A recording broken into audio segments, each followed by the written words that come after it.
Hello दोस्तों, मैं ससवीर कैवर्त सी unique academy की यूट्यूब क्लास में आप सभी का स्वागत करता हूं। आज हम इस वीडियो में चर्चा करेंगे महानदी बेसिन के बारे में, महानदी बेसिन या महानदी मैदान के बारे में। इससे पहले हमने चर्चा किया जसपुर सामरी पाट प्रदेश और पूर्वी बघेलखंड के बारे में, पूर्वी बघेलखंड के पठार के बारे में जाना, जो कि एग्जाम के दृष्टिकोण से काफ़ी इंपॉर्टेंट है। अब इसमें हम लोग चर्चा करने वाले हैं महानदी बेसिन के बारे में।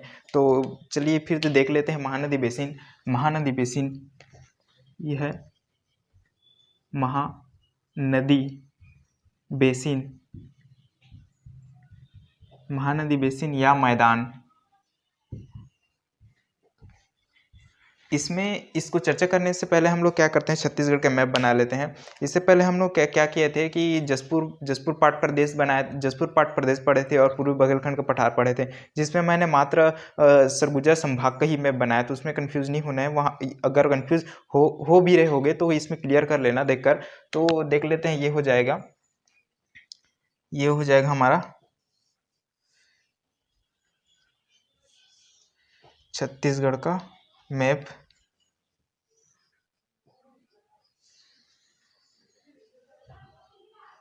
ये हो जाएगा इस तरीके से, 1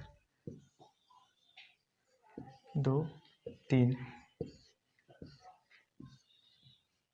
ये हमारा सरगुजा संभाग, सरगुजा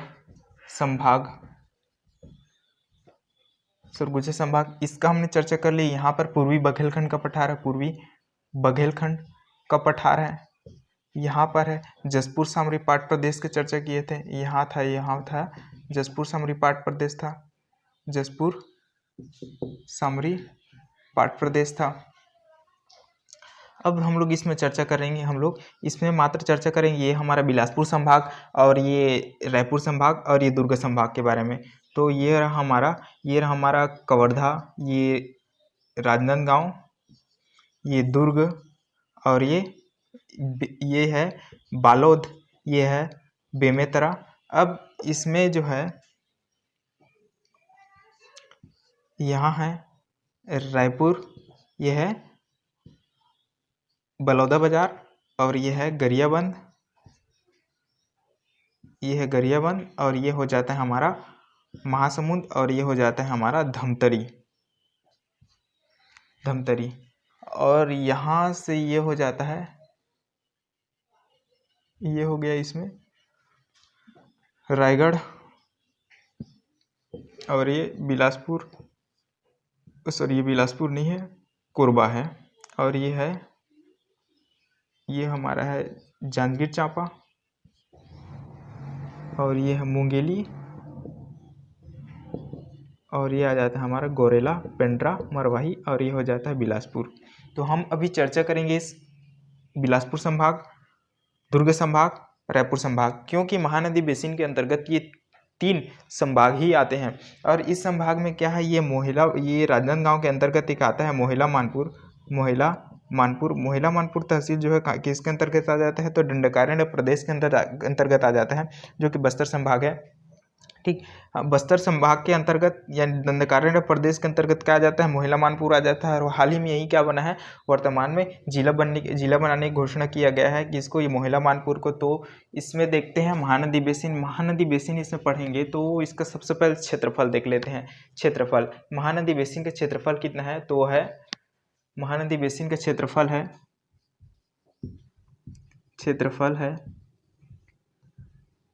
68,064 वर्ग किलोमीटर।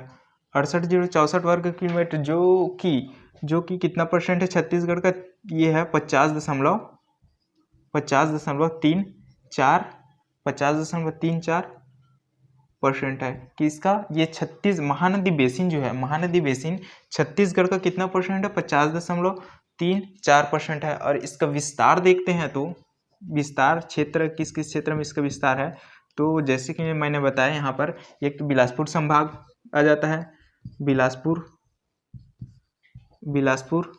संभाग आ जाता है, बिलासपुर संभाग आ गया। और इसमें आ जाएगा बिलासपुर संभाग का, किसमें 6 जिला आ जाएगा। और इसमें आ जाता है रायपुर संभाग आ जाएगा, रायपुर संभाग आ जाएगा, रायपुर संभाग का 5 जिला आ जाएगा। और इसमें है दुर्ग संभाग, दुर्ग संभाग के अंतर्गत 5 जिला आ जाएगा। और इस दुर्ग संभाग के अंतर्गत आता है राजनांदगांव। राजनांदगांव दुर्ग संभाग के अंतर्गत आता है राजनांदगांव। राजनांदगांव के अंतर्गत है मोहला मानपुर, जो कि छूट जाता है। इस मोहला दुर्ग के अंतर्गत कौन छूट जाता है? यह हो जाता है मोहला मानपुर। मोहला मानपुर को छोड़कर ये दुर्ग संभाग के अंतर्गत राजनांदगांव के अंतर्गत मोहला मानपुर है। इस मोहला मानपुर को छोड़कर, क्योंकि ये क्या है, ये महानदी बेसिन के अंतर्गत नहीं आता। और इसमें देख लेते हैं नदियां क्या है। नदियां इस प्रदेश के अंतर्गत प्रमुख नदियां कौन कौन सी? तो है महानदी है, सबसे पहले तो महानदी ही लिख लेते हैं। महानदी है, शिवनाथ है और है मनियारी नदी है, सोंढूर है, पैरी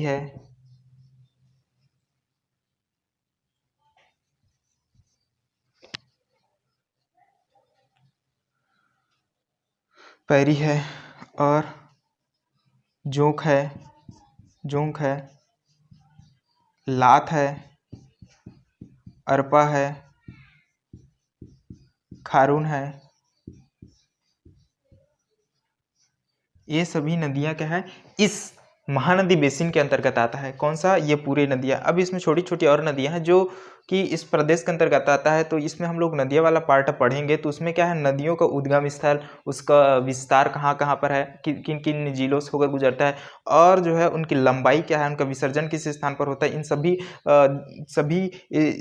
स्थितियों पर चर्चा करेंगे। तो अभी हम लोग क्या देख रहे हैं, मात्र इस प्रदेश में प्रमुख नदियां कौन कौन से है। अब तो इसमें एक चीज देख लेते हैं, यह महानदी है। महानदी जो है छत्तीसगढ़ की सबसे लंबी नदी है, लेकिन छत्तीसगढ़ में बहने वाली सबसे लंबी नदी पूछा जाए तो है शिवनाथ नदी है। ध्यान रखना इसमें।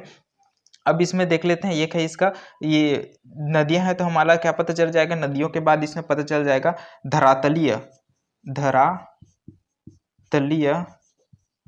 ढाल पता चल जाएगा। धरातलीय ढाल पता चल जाएगा। तो किस ओर है नदियां का बहाव, किस ओर है? तो ये हमारा पूर्व की ओर है, नदियों का ढाल किस ओर है? तो पूर्व की ओर है। अब इसमें देख लेते हैं, यहाँ प्रमुख यहाँ जो है भूगर्भीय बनावट कैसा है, भूगर्भीय बनावट कैसा है? तो ये भूगर्भीय बनावट जो है इसका कडप्पा सेल समूह से बना है। कडप्पा सेल समूह से बना है, कौन से? इसका भूगर्भीय बनावट जो है, महानदी बेसिन का भूगर्भीय बनावट जो है किससे बना है? कडप्पा सेल समूह से बना है। इससे पहले हम जसपुर पाट प्रदेश पढ़े हैं, उसका भूगर्भीय बनावट कैसा था? दक्कन ट्रैप से बना था। और उससे पहले क्या पढ़े थे? पूर्वी बघेलखंड पढ़े, तो उसका भूगर्भीय बनावट कैसा था? तो गोंडवाना सेल समूह से बना हुआ था। अब उसके बाद देख लेते हैं यहाँ पर, यहाँ मिट्टी कौन कौन सा पाया जाता है? तो मिट्टी यहाँ जो है प्रमुख रूप से लाल पीली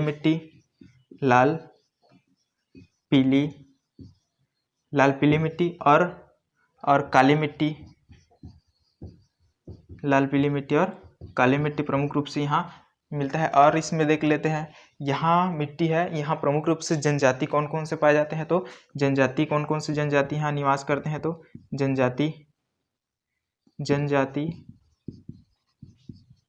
जनजाति मात्र इसमें कुछ मुख्य को ही देखेंगे। इससे पहले हम लोग 2 जनजाति देखे हैं, जो कि 5 पिछड़ी जनजाति में से 2 जनजाति हम लोग पढ़ चुके।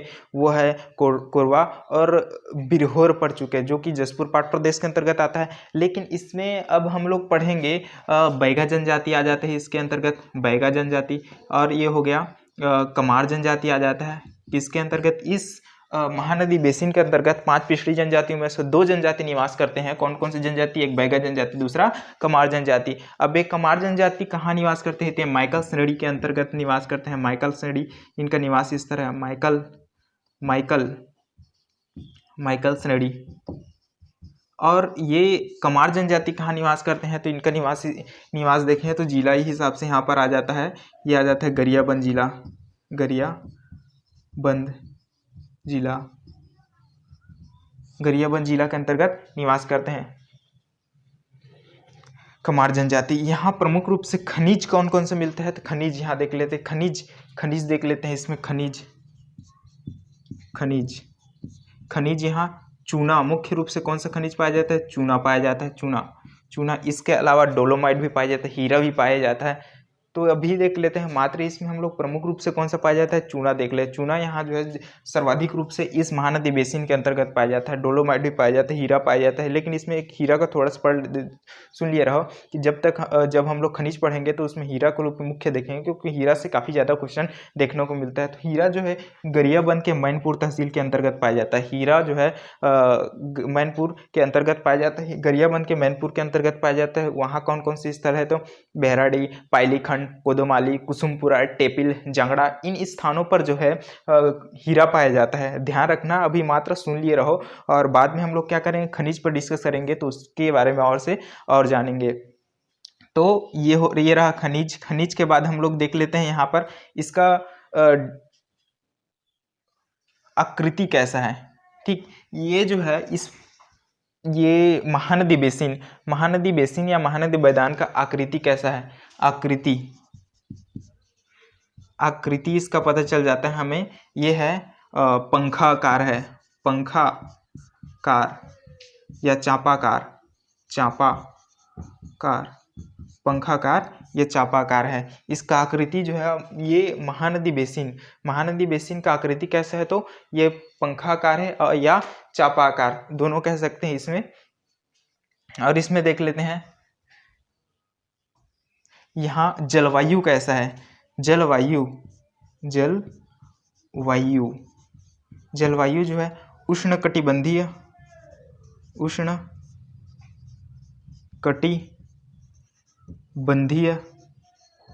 मानसून, उष्णकटिबंधीय मानसून प्रकार के क्या ये पाए जाते हैं, यहाँ पर जलवायु पाए जाते हैं महानदी बेसिन के अंतर्गत। जलवायु उष्णकटिबंधीय मानसून छत्तीसगढ़ में मुख्य रूप से मानसून, ध्यान रखना, उष्णकटिबंधीय मानसून मुख्य रूप से पाए जाते हैं कहाँ, तो ये छत्तीसगढ़ में पूरा उष्णकटिबंधीय मानसून।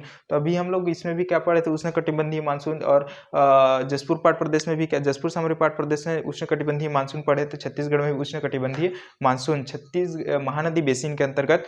तो याद रखना ये है उष्णकटिबंधीय मानसून। और देख लेते हैं इसमें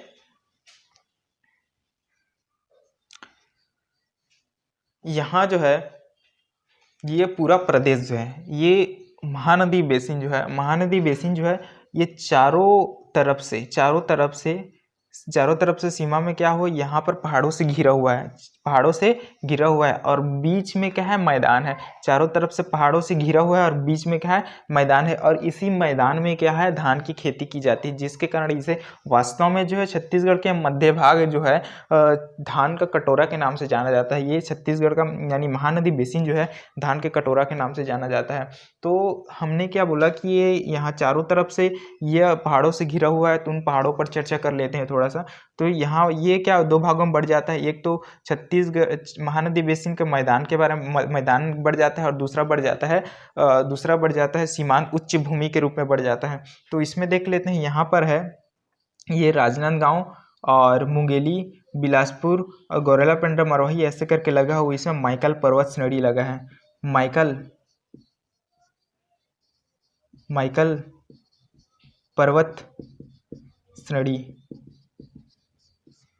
पर्वत श्रेणी लगा है। ठीक, कहाँ लगा है माइकल पर्वत श्रेणी, ये राजनांदगांव, कवर्धा, मुंगेली और बिलासपुर, गौरेला पेंड्रा मरवाही में क्या है, माइकल पर्वत श्रेणी है, माइकल पर्वत श्रेणी का विस्तार है। अब ये माइकल पर्वत श्रेणी पूछा जाता है यहाँ से क्वेश्चन कि माइकल पर्वत श्रेणी किस पर्वत श्रेणी का पार्ट है, तो वो है हमारा सतपुड़ा पर्वत श्रेणी का पार्ट है। माइकल पर्वत श्रेणी किसका पार्ट है, सतपुड़ा पर्वत श्रेणी का पार्ट है, ध्यान रखना, काफी इंपॉर्टेंट है। और यहाँ जो है माइकल पर्वत श्रेणी की सबसे ऊंची चोटी बोला जाए तो है कवर्धा के अंतर्गत है बदरगढ़ की पहाड़ी, क्या है, बदरगढ़ की पहाड़ी, बदरगढ़ की पहाड़ी, इसका हाइट क्या है तो 1176 मीटर है। बदरगढ़ की पहाड़ी की हाइट क्या है तो 1176 मीटर है। ठीक, अब इसमें देख लेते हैं, यही जो है यहाँ यही स्थित है पेंड्रा लोरमी का पठार है। पेंड्रा लोरमी का पठार जो है स्थित है, जो कि इस माइकल पर्वत श्रेणी का ही पार्ट है, माइकल पर्वत श्रेणी का ही पार्ट है। तो वो विस्तार है कवर्धा, मुंगेली और बिलासपुर। कवर्धा, मुंगेली, बिलासपुर में विस्तार है उसका। किसका विस्तार है तो वो है पेंड्रा लोरमी का पठार का विस्तार है। पेंड्रा लोरमी पठार का विस्तार है, ये लिख लेते हैं इसमें, पेंड्रा लोरमी पठार, पेंड्रा लोरमी का पठार, पेंड्रा लोरमी का पठार है। इस पेंड्रा लोरमी पठार की ऊंची चोटी है इसमें पलामा, पलामा की चोटी है, जिसकी ऊंचाई कितना है तो यह है पलामा की चोटी, इसमें है इसका पलामा की चोटी है, पलामा की चोटी है, जिसका हाइट है 1080 मीटर। ध्यान रखना ये भी इम्पोर्टेंट है। अब यहाँ पर है एक है छुरी उदयपुर की पहाड़ी है, छुरी उदयपुर की पहाड़ी के यहाँ पर विस्तार है, छुरी उदयपुर की पहाड़ी का विस्तार है। ये सरगुजा भी कुछ क्षेत्र इसमें आ जाते हैं, छुरी उदयपुर की पहाड़ी में, सरगुजा में आ जाता है कुछ क्षेत्र, कोरबा, रायगढ़ और सरगुजा क्षेत्र में छुरी उदयपुर की पहाड़ी का विस्तार है, जो कि रिहंद नदी का उद्गम स्थल है इसमें। और इसमें जो है देख लेते हैं, ये सीमांत उच्च भूमि में देख लेते हैं, दक्षिणी सीमांत उच्च राजनांदगांव और ये हो जाता है बालोद, राजनांदगांव और क्या है बालोद, इसमें विस्तार है। दुर्ग सीमांत उच्च भूमि के विस्तार है, दुर्ग सीमांत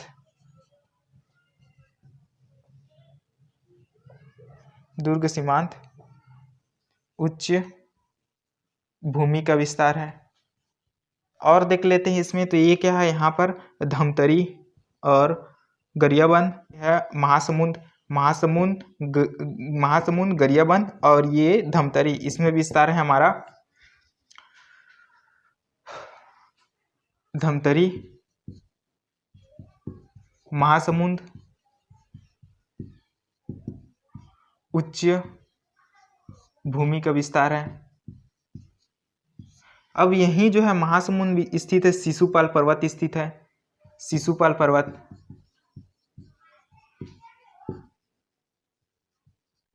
और इस शिशुपाल पर्वत में स्थित है धारी डोंगरी की पहाड़ी, धारी डोंगरी की पहाड़ी, जिसका हाइट ऊंचाई है उसका ये है 899 मीटर। याद रखना इसको, काफी भी इम्पोर्टेंट है। दुर्ग और रायपुर में दुर्ग रायपुर मैदान का विस्तार है, और रायगढ़ और बिलासपुर में रायगढ़ बिलासपुर मैदान का विस्तार है। इस प्रकार से देखें तो ये जो है पूरा जो है मध्य भाग जो है मैदान है, और इस मैदान में जो है धान की खेती की जाती है, जिसके कारण इसे धान के कटोरा की संज्ञा भी दी गई है। अब देख लेते हैं, ये जो है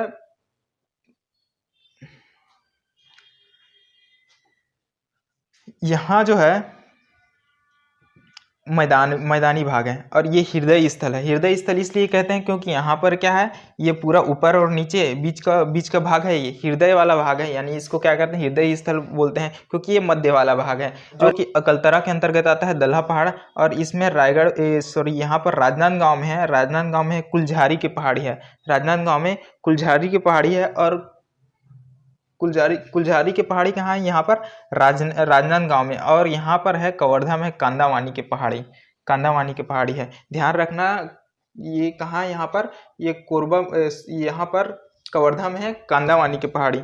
और एक चीज इसमें याद रखो कि यहाँ जो राजनांदगांव में है, राजनांदगांव में स्थित है डोंगरगढ़ की पहाड़ी है और प्रज्ञागिरी की पहाड़ी है, और डोंगरगढ़ की पहाड़ी और प्रज्ञागिरी की पहाड़ी, इन दोनों को मिलाकर प्रसाद योजना के तहत श्रीयंत्र बनाने का प्रावधान है, जो कि हाल ही में करंट का न्यूज है। और इस श्रीयंत्र बनाने का प्रावधान है, जो कि पर्यटक स्थल के रूप में विकसित किया जाएगा। तो ये पूरा जो है यहाँ पर हम लोग जितना भी चर्चा किए हैं वो कि एग्जाम के दृष्टिकोण से काफ़ी इम्पोर्टेंट है, तो इसे देखिएगा, अच्छा रिवाइज कीजिएगा। तो ठीक है, तो फिर धन्यवाद।